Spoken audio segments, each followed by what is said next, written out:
Hello, welcome back. Business Law with Dr. Ramna. The second case is this case is little bit more tricky. The case is Salomon v. Salomon and Co. Ltd. Both are the same. Salomon is a person and Salomon Co. Ltd. is a company with the name of Salomon, and he is owner of his company. It's a famous legal case in United Kingdom that established the principle of corporate personality in common law.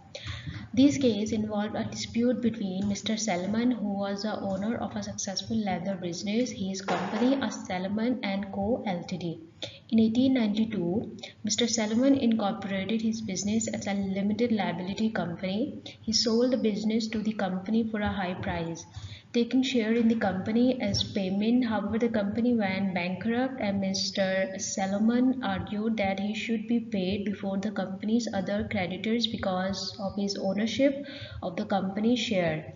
The case eventually went to court. The Horse of Lord, the highest court in UK, ruled in favor of Mr. Salomon. The court held that the company is a separate legal entity from its stakeholder or directors. As a result, the company creditors could not seize Mr. Salomon's personal asset to pay off the company's debts. The principle of corporate personality established in Salomon and vs.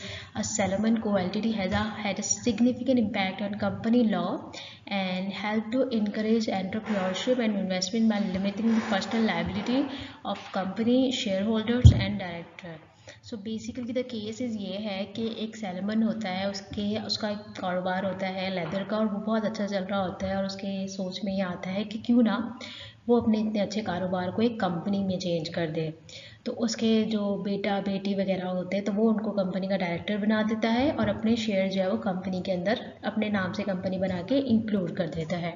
उसमें से कुछ share जो है वो कह देता है कि तकरीबन 8 या 10 शेयर जो है वो उसके होंगे, कुछ जो है वो डायरेक्टर्स के होंगे। तो कुछ टाइम बाद जो है वो जब कंपनी बैंकरप्ट हो जाती है, तो जब कंपनी कोई भी बैंकरप्ट होती है तो दो किस्म के शेयर्स होते हैं जो सबसे पहले डिवाइड होते हैं। एक होता है सिक्योर्ड पर्सनस को दिए जाते हैं, फिर आते हैं अनसिक्योर्ड पर्सन को। सिक्योर्ड पर्सन मोस्टली वो होते हैं जिनके सबसे ज़्यादा शेयर होते हैं, जो कि ओनर होते हैं कंपनी के, और बाकी जो अनसिक्योर आते हैं बाद में आते हैं, जैसे डायरेक्टर वगैरह आ जाते हैं। तो जब बैंकरप्ट हुई तो उसके जो क्या कहते हैं, उसके जो डायरेक्टर्स थे, यानी जो उसके खुद के बेटे या बेटी वगैरह जो थे, वो उस पर ये केस करते हैं क्योंकि ये कंपनी खुद मिस्टर सॉलोमन की है। तो वो एज अ सिक्योर यानी एज अ ओनर अगर वो सारे शेयर ले लेंगे जो कि 10% है, और बैंकरप्ट होने के बाद जो मालियत लगती है कंपनी की वो तकरीबन 8 तक ही लगती है। तो 8% शेयर तक की लगती है। तो अगर वो 10% शेयर ले लेगा तो इनके डायरेक्टर्स के पास तो कुछ भी नहीं बचेगा। तो वो ये क्लेम करते हैं कि कंपनी सैलोमन की है, तो वो एक ही बात हो गई, कंपनी हो या सैलोमन हो एक ही बात है। तो शेयर जो भी आएंगे वो डिवाइड हो जाएंगे डायरेक्टर्स के अंदर।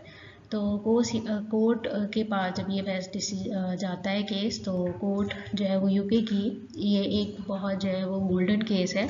उसमें ये डिसीजन होता है क्योंकि सैलोमन ने एज अ इन्वेस्टर अपनी कंपनी में ज़्यादा शेयर इन्वेस्ट किए थे, तो जो उसके शेयर का परसेंट है, जो उसकी क्या कहते हैं मालियत है, कि अगर वो सिक्योर पर्सन है तो वो उसके ही अंदर रहेगा और उसको उतनी मालियत दी जाएगी। आप कंपनी को और इसके ओन मतलब सैलोमन के अगर ये बिजनेस उसका है तो उसको आप जो है वो कंबाइन नहीं करेंगे, और जो भी शेयर है वो सबसे पहले सिक्योर डेब्ट जो है वो मिस्टर सैलमन को ही दिए जाएंगे, और उसके बाद जो भी डायरेक्टर्स के अंदर जो है वो डिस्ट्रीब्यूशन होगी उसके तहत अकॉर्डिंग ही होगी। तो ये एक गोल्डन रूल हुआ कि जिससे एंटरप्रेन्योरशिप और इन्वेस्टमेंट जो है वो प्रमोट हुई। Thanks for watching, please subscribe my channel.